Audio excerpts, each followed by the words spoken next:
সাম্য হত্যার মোটিভ উদ্ঘাটনের দাবিতে নিউ ইয়র্কে যুক্তরাষ্ট্র ছাত্রদলের বিক্ষোভ সমাবেশ অনুষ্ঠিত হয়েছে। নিউ ইয়র্কে যুক্তরাষ্ট্র ছাত্রদলের বিক্ষোভ সমাবেশ থেকে ঢাকা বিশ্ববিদ্যালয়ের ছাত্রদল নেতা শাহরিয়ার আলম সাম্যের হত্যার মোটিভ উদ্ঘাটন এবং ঘাতক চক্র গ্রেফতারের সীমাহীন উদাসীনতার নিন্দা ও প্রতিবাদ জানানো হয়েছে। শুক্রবার সন্ধ্যায় জ্যাকসন হাইটসের ডাইভার্সিটি প্লাজায় সুমন খানের সঞ্চালনায় এ বিক্ষোভ সমাবেশে প্রধান অতিথি হিসেবে উপস্থিত ছিলেন বিএনপির কেন্দ্রীয় নির্বাহী কমিটির অন্যতম সদস্য গিয়াস আহমেদ।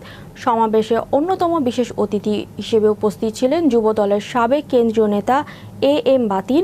যুক্তরাষ্ট্র ছাত্রদলের সভাপতি মাজহারুল ইসলাম জনি অভিযোগ করেন, বৈষম্য বিরোধী ছাত্র জনতার আন্দোলনে যারা ফ্রন্ট লাইনে ছিলেন ছাত্রদলের তেমন নেতাদের হত্যা করা হচ্ছে। জনি ক্ষুব্ধ চিত্তে আরও বলেন, ছাত্র শিবির হচ্ছে ছাত্রদলের আরেক পুরনো শত্রু। ওরা আমাদের অনেক ছাত্রনেতাকে হত্যা করেছে। ছাত্রলীগে ঢুকেছিল ওরা। সেই মিছিল থেকে গুলি করে ছাত্রদলের অনেক নেতাকর্মীর প্রাণ কেড়ে নিয়েছে বিগত বছরগুলোর গণতন্ত্র পুনরুত্থানের আন্দোলনের সময়।